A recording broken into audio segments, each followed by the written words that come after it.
The sky above the barren moon was filled with a pale silver glow.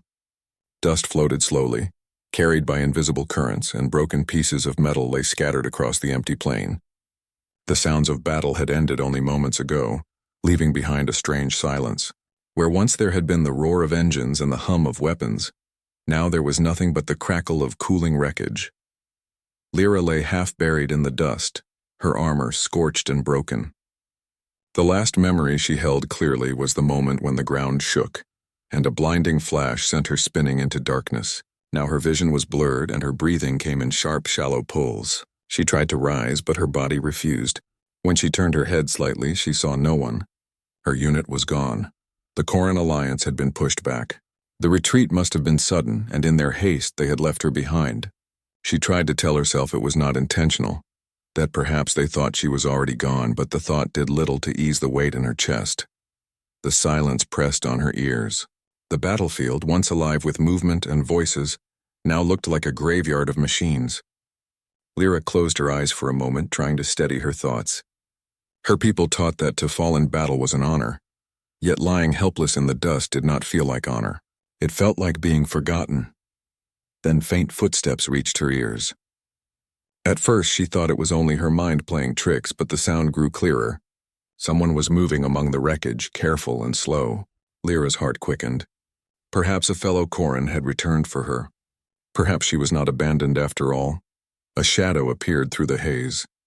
The figure moved closer, and as her eyes adjusted, she realized it was not one of her people. The armor was different, lighter in design, and the movement was unhurried. The figure was human. Lyra had heard stories of humans. Her people respected them as stubborn fighters, clever builders, and unpredictable allies. But she had never seen one this close. They were shorter, with softer features, and their eyes carried an intensity that seemed to pierce straight through. This one wore the mark of a medic. For a brief moment, anger flared within her.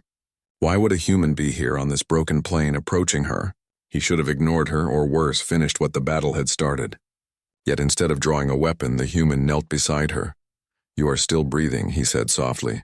His voice was calm, steady, and carried no trace of hostility. He studied her quickly, his eyes moving from her armor to her face.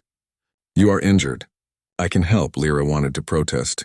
Her pride rose like a shield. Her people did not accept aid from outsiders, especially not on the battlefield. To accept would be to show weakness, and weakness was something her culture had no patience for. She opened her mouth to speak, but the words would not form. Her body trembled with exhaustion, and her vision darkened around the edges. The human did not wait for her permission.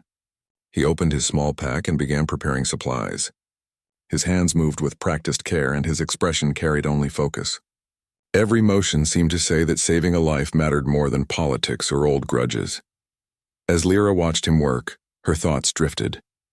She remembered her training, her commanders speaking of honor and loyalty, of battles fought with courage. Yet in this quiet moment, it was not the sound of speeches that mattered. It was the touch of hands that refused to abandon her, even though she was not his ally. The medic glanced up at her, meeting her eyes. "Stay awake," he said gently. "Do not close your eyes. Look at me." There was something in his tone that anchored her. She wanted to resist, to turn away, but her strength was fading. She focused on his face instead. It was lined with dust and sweat, yet steady as a mountain. His gaze held no judgment, only determination. Time moved strangely. The silence of the battlefield felt less heavy now, replaced by the quiet rhythm of the medic's movements. He spoke little, but when he did, his words were like threads pulling her back from the edge. "You are not alone," he whispered once, almost as if speaking to himself. For Lyra, the words struck deeper than she expected. She had been ready to believe she was forgotten, left to vanish on a lonely moon. Yet here was a human, a stranger, reminding her that even in the emptiness of war, compassion still existed. Her breathing slowed, no longer frantic. She closed her eyes for just a moment, not from despair, but from trust. The silence of the battlefield no longer felt like the end. It felt like the beginning of something she could not yet name, and so, under the pale silver sky, among the ruins of machines and broken ground, a Corin soldier and a human medic began a story that neither of them could have imagined. The human medic worked quietly, his movements careful and steady. His name was Aaron, though Lyra did not know it yet. He carried himself with the calm of someone who had seen suffering before. someone who had learned to answer pain not with fear but with action. His uniform was worn, the edges torn, and the badge of his faction barely visible beneath the dust. Lyra watched him with narrowed eyes. Every part of her training told her to distrust him.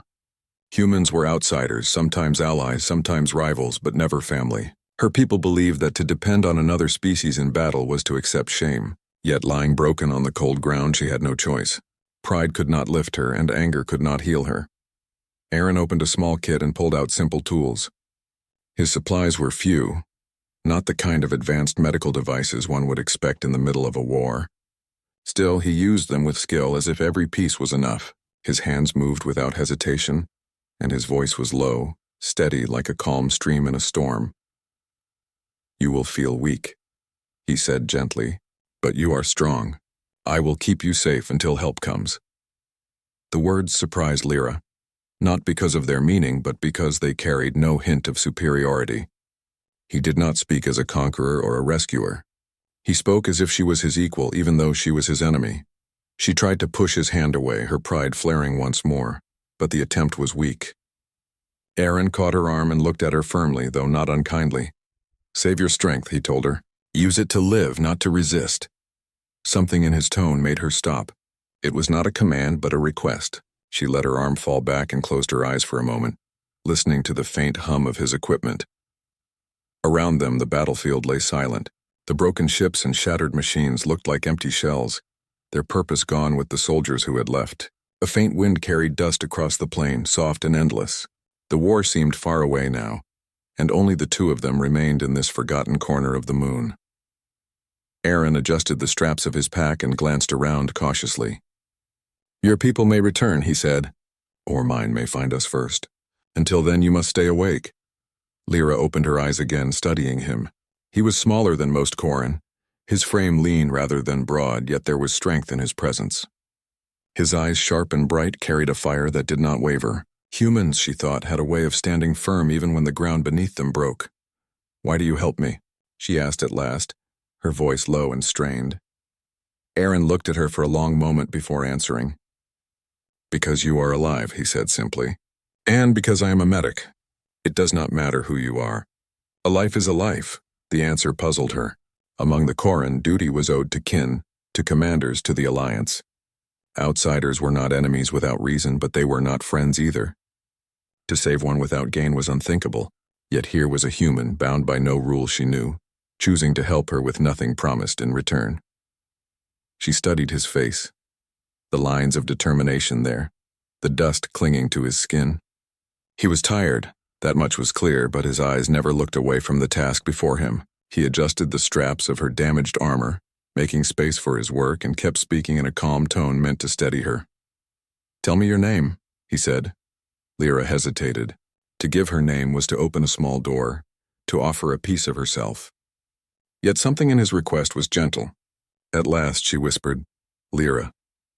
Aaron gave a small nod as if the name itself was a promise. "Lyra," he repeated. "Good, you will live, Lyra, I will make sure of it." The words, so firm and certain, stirred something inside her. She did not know why she believed him, but she did. Time passed slowly. Aaron worked with patience, speaking little, but when he did, his words always drew her back from drifting into sleep. He told her of stars he had seen during his travels, of strange lights in the distance of space, of the quiet beauty he noticed even in the middle of war. His stories were simple, but they filled the silence with something warmer than despair. Lyra found herself listening, her thoughts wandering away from pain. She imagined those stars, the quiet beauty he described, and for a brief moment the battlefield around her faded. As the hours passed, the silence of the moon did not feel as heavy as before. The wreckage still lay broken, and the war still raged beyond. But in that small circle of dust and light there was something different. A human and a Corin, enemies by law, sat together not as soldiers but as people. When Aaron finally looked up at the distant horizon, his eyes narrowed. He could not see who might come first, Corin or human, but he knew this. He would not leave her. And for the first time since the explosion, Lyra felt certain she would not be left behind again. The silence of the battlefield stretched into long minutes that felt like hours. Aaron stayed beside Lyra, checking her condition again and again, never letting his attention drift far. He adjusted the straps of her armor once more, making sure the broken pieces were not pressing into her skin. His movements were steady, his expression calm, but his eyes showed a hidden weight. He knew how fragile this moment was. Lyra watched him, her pride still restless. Every motion he made reminded her that she depended on him now, and the thought pressed heavily on her.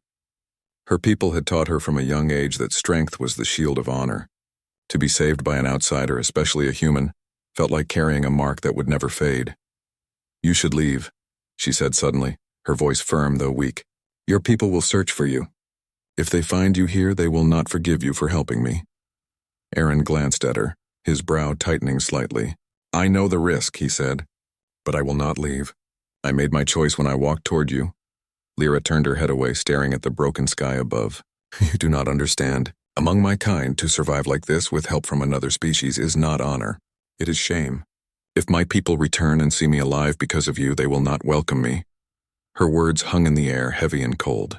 Aaron paused, his hands resting still for the first time since he arrived. He studied her face, reading the conflict in her eyes. Then he spoke slowly, each word measured. "Do you care more for honor," he asked, "or for life?" Lyra flinched at the question. She had been raised to believe the two were the same, that without honor, life meant nothing. Yet here she was, alive because of him, clinging to breath while shame whispered in her ear. The thought unsettled her. "My people will not see me the same," she whispered. "They will look at me as weak." Aaron shook his head gently. "They will see you alive, and one day, perhaps they will understand what that means." The certainty in his voice unsettled her even more. He was speaking as though her survival mattered not only to her people, but to him as well. She turned back toward him, meeting his eyes. Why do you risk so much for me?" Aaron's answer came without hesitation. "Because the moment I saw you, I knew you were more than a soldier lying on the ground. You were someone who still had a story left to tell, and I could not let that story end here." Lyra's chest tightened. She wanted to argue, to tell him he was wrong, but no words came. Deep inside, she felt something shift. She had always thought humans strange, with their restless nature and unpredictable choices. Now she saw that strangeness in front of her, in the form of a man who refused to let her die. Still, pride did not release her easily. She clenched her jaw, struggling to keep her voice steady. "If you save me, I will owe you. My people do not take kindly to debts." Aaron gave a small smile, though his eyes remained serious. "Then do not call it a debt. Call it a gift. One day, if you wish, you may pass it on to someone else." That is enough, his words disarmed her. In her culture, everything was measured: honor, loyalty, service. But this human spoke of something beyond measure, something freely given. She could not fully grasp it, but she felt its weight. Time stretched further. The horizon glowed faintly as the distant sun lowered, casting long shadows across the battlefield. Aaron stayed close, building a small shelter with pieces of broken metal to block the wind. His work was careful, never hurried, as if every moment mattered. Lyra lay quietly, watching him. Her pride still whispered that she should reject him, that she should stand alone, yet her body reminded her that she could not.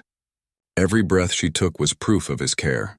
Slowly, she began to see him not as an outsider but as a bridge, strange and unfamiliar, yet strong enough to hold her for now.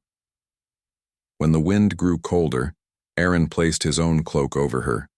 She tried to refuse, her pride rising once more, but he stopped her with a firm shake of his head. "Do not waste strength arguing," he said softly. "Save it for the day you rise again." She stared at him for a long time, her thoughts tangled. Her pride told her to resent him, but her heart whispered something different. She did not yet understand what that whisper meant, but it softened the edge of her resistance. As night fell on the barren moon, the battlefield was lit only by faint stars and the dim glow of shattered machines. In that quiet, two strangers remained side by side, one clinging to pride, the other to compassion. And though Lyra's pride still told her to refuse, her silence was the first sign that she had begun to accept. The night on the barren moon stretched long and cold.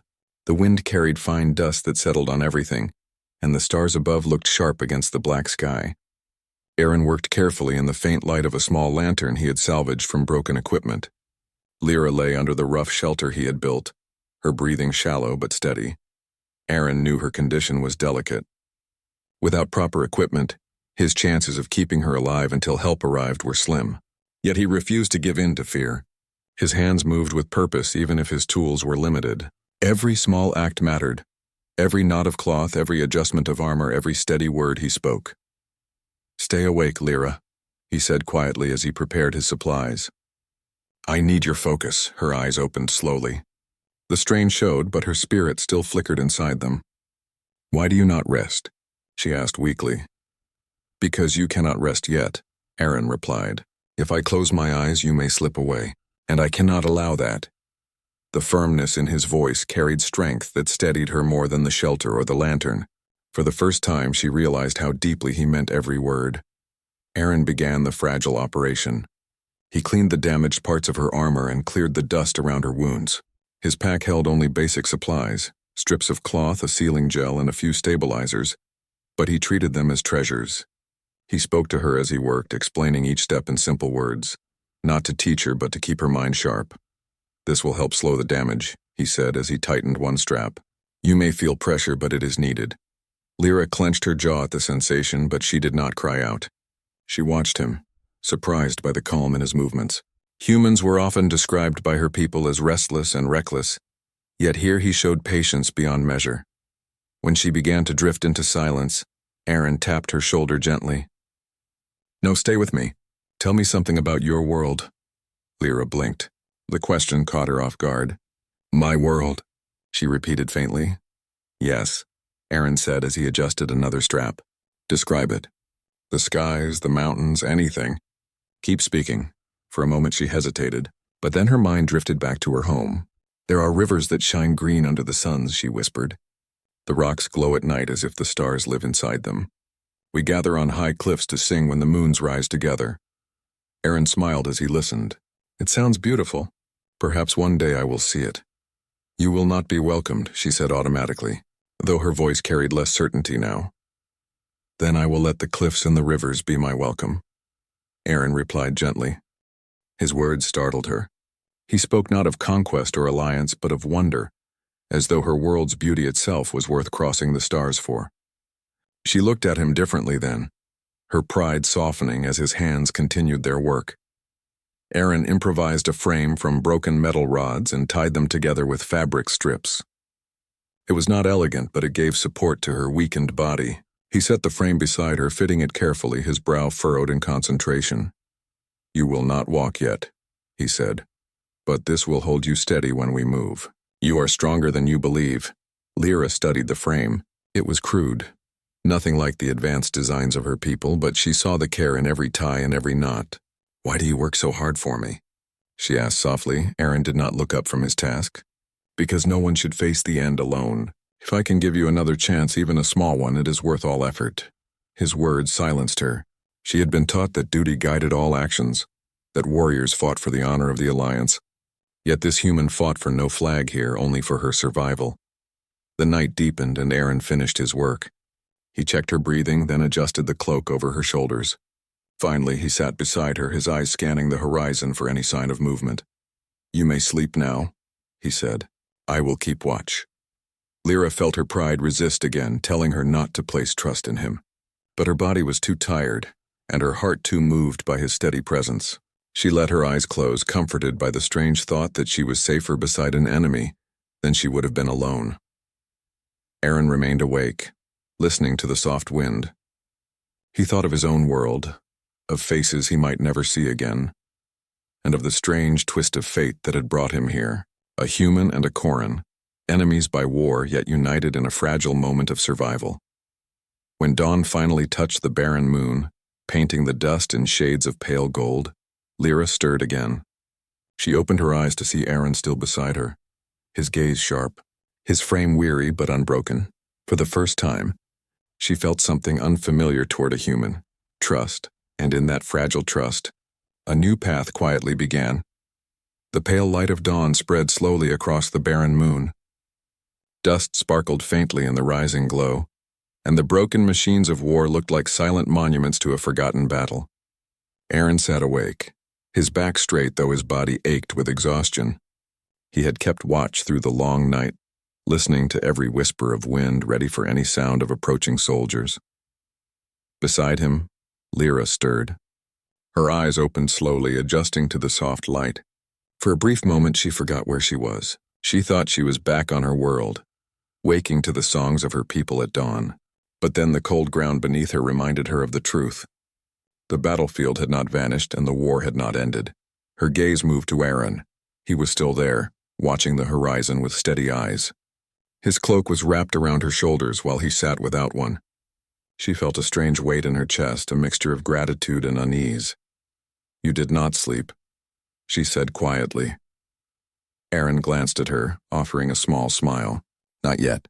Someone had to keep watch. You should not waste your strength," Lyra replied.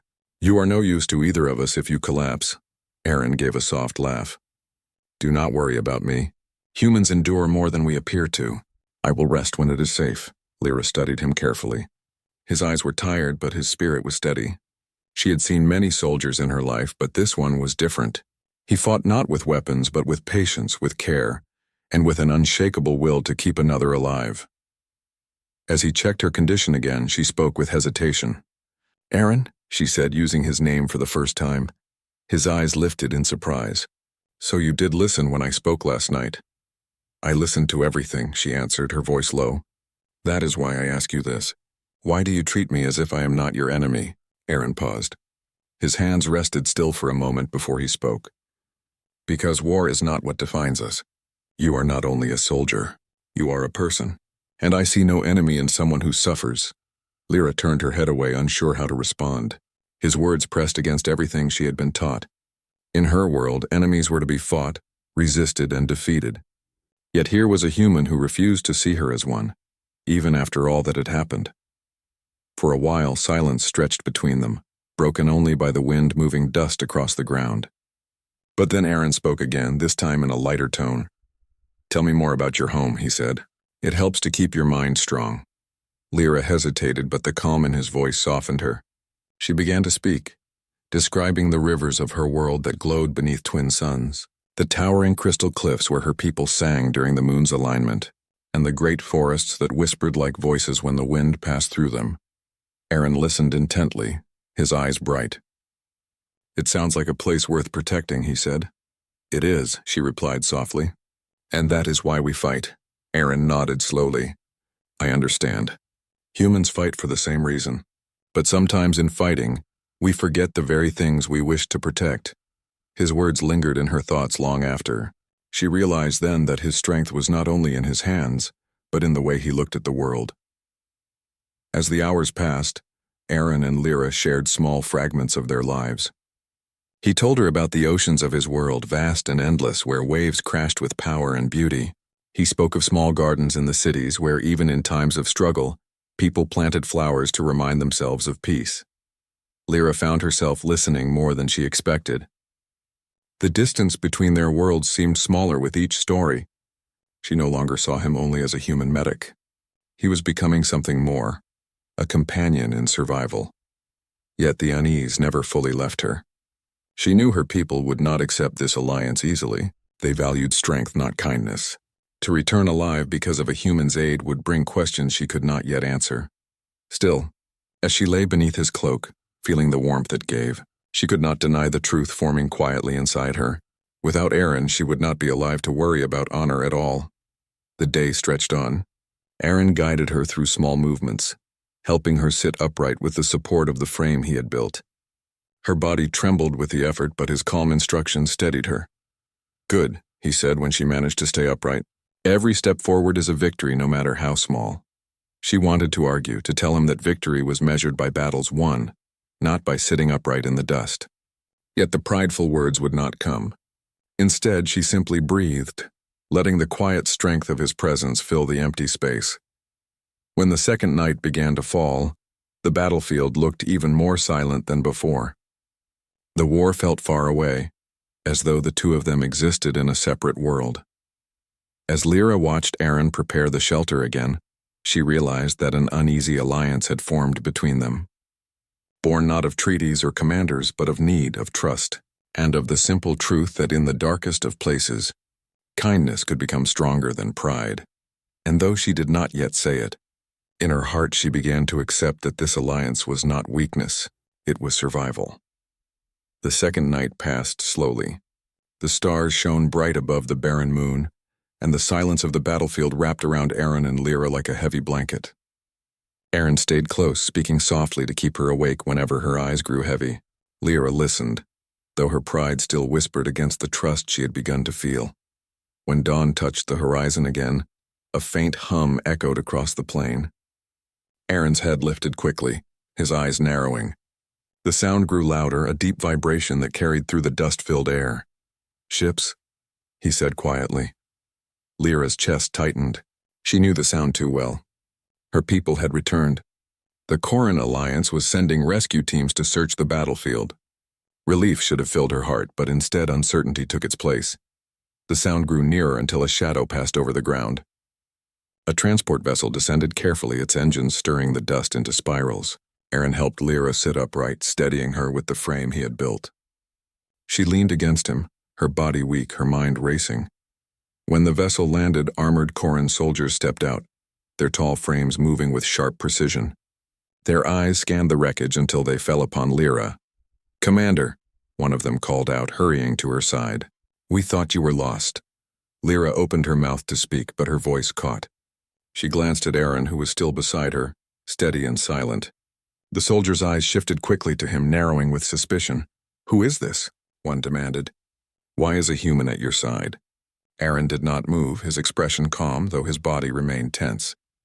He knew what they saw, an enemy soldier sitting close to one of their own. Lyra drew in a shaky breath.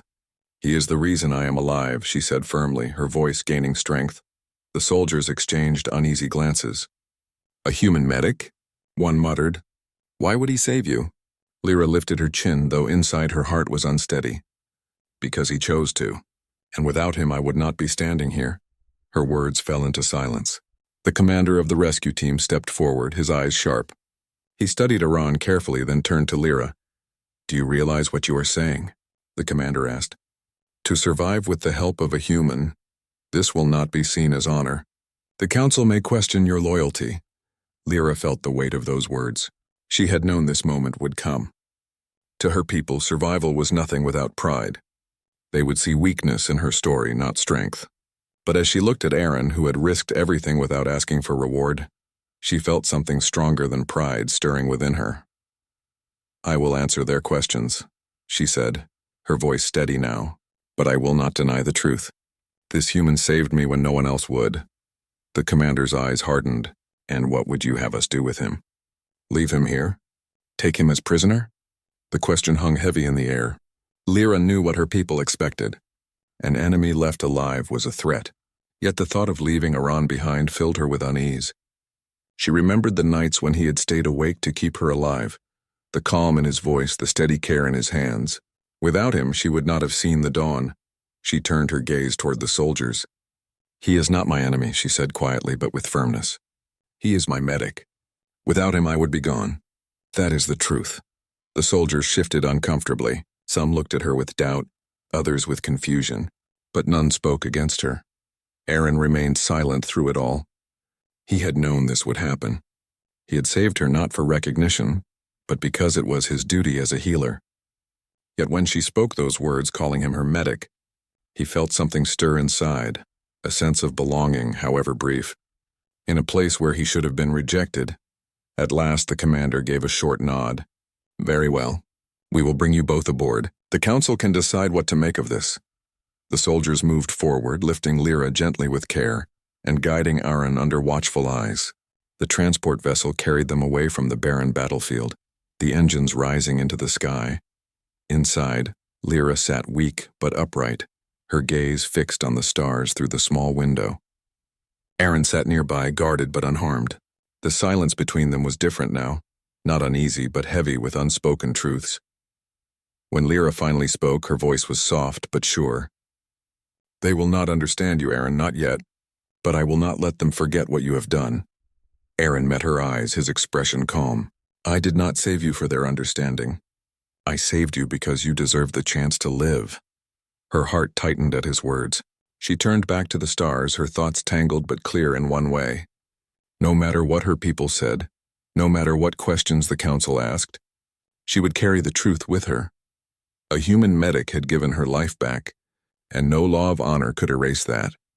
The transport vessel cut through the quiet of space, carrying its passengers away from the silent battlefield. Inside, Lyra rested against the seat, her body weak but her mind alive with thoughts she could not quiet. Aaron sat across from her, watched carefully by Corran guards who still regarded him as an enemy. Yet he did not appear unsettled. His expression was calm, his eyes steady as always, as though he knew his place in this story was not measured by chains or questions. When the vessel docked at the Corran stronghold, the atmosphere shifted. Soldiers stood at attention as the commander led Lyra down the ramp. Whispers followed her. Whispers of a warrior thought lost now returned. Some looked at her with awe, others with doubt. Their eyes shifted quickly to Aaron, their expressions harder, suspicious, unwelcoming. The council chamber waited for her. Tall walls of crystal reflected the light of the moons above, and the great circle of leaders sat in silence as she entered. Aaron was brought inside as well, though kept under guard. His steps were slow, his posture unbowed. The council leader's voice filled the hall. Lyra of the Corran, you were left for dead on the field. Yet you stand here. Tell us how. Lyra's chest tightened. She felt the weight of every eye, the pressure of expectation. Pride urged her to invent a story, to claim she had survived by her own will. That would please the council. That would restore her place without question. But as she looked at Iran, standing quietly with nothing to defend him but truth, she knew she could not lie. I survived because of him, she said clearly, her voice carrying through the chamber. A human medic. He found me when no one else would. He gave me strength when I had none. Without him, I would not be here. The hall rippled with murmurs. Some gasped, others shook their heads. The leader raised a hand for silence. You admit, he said slowly, that your life was spared by an outsider? That your honor is bound to his actions? Yes, Lyra answered without hesitation. I admit it, and I will not hide it. Honor is not only in battle. Honor is also in truth. And the truth is simple. He saved me. The silence that followed was heavy. The council exchanged uneasy glances. To accept her words would be to change old beliefs. To reject them would be to dismiss the life before their eyes. At last the leader spoke again. Your survival will be judged. The council will deliberate. Until then, you will remain under care. The guards moved to take Aaron away. Lyra watched as he walked calmly without resistance, his gaze steady. She wanted to call out to demand his freedom, but her voice caught in her throat. Days passed. Lyra was fitted with a new cybernetic leg, the advanced work of Corran engineers. She walked again, though every step reminded her of the human hands that had given her the chance to reach this moment. The council avoided her questions about Aaron, but she knew he remained under guard. Her story, however, began to spread. At first it was only whispers among soldiers who had seen her arrive. Then it grew into quiet conversations in the training halls, in the gathering places, even in the streets. They spoke of a Corran warrior who had been saved not by her people, but by a human who should have been her enemy. Some laughed at the idea. Others dismissed it as weakness. Yet there were those who listened with wonder, who began to see it as a sign that perhaps strength was not the only measure of survival. One evening, as Lyra stood on the high balcony overlooking the glowing rivers of her world, a young soldier approached her. His eyes were wide with curiosity. Is it true? He asked softly. Did a human save you? Lyra looked at him, her heart steady. Yes, she said. It is true. The young soldier nodded slowly, his gaze drifting to the rivers below. Then maybe humans are not so different from us. The words stayed with her. She realized then that the truth was no longer only hers. It had become a seed, planted quietly in the hearts of others, a story that might one day grow into something larger than war. When the council finally summoned her again, she stood tall. They questioned her once more, pressing about loyalty and pride. She gave the same answer, clear and unwavering. I live because a human chose to help me. That is not weakness. That is survival. That is truth. The council did not give her full approval, but neither did they strip her of her place. They let her return to service, her honor questioned by some, respected by others. Aaron, however, was quietly released. escorted back toward neutral space with little recognition. As he prepared to leave, Lyra met him one final time. No guard stood between them now. "You will not be remembered here as you should," she told him. Aaron gave a small smile. "I did not do it to be remembered." Her eyes softened. "Then I will remember for both of us." They stood in silence for a moment, two figures from different worlds bound by a bond neither law nor war could erase. Then he turned and walked away, his steps steady, his presence fading into the distance. Lyra returned to her people, her legs strong again, her spirit marked forever by what had happened. She spoke little of herself, but when asked, she told the story not of her wound, but of the human who refused to abandon her. And so the tale spread across worlds, not as a report of war, but as a whisper of hope. A story of a medic who crossed the line between enemies, and of a warrior who chose truth over pride. In time, it became more than a tale. It became a seed of change.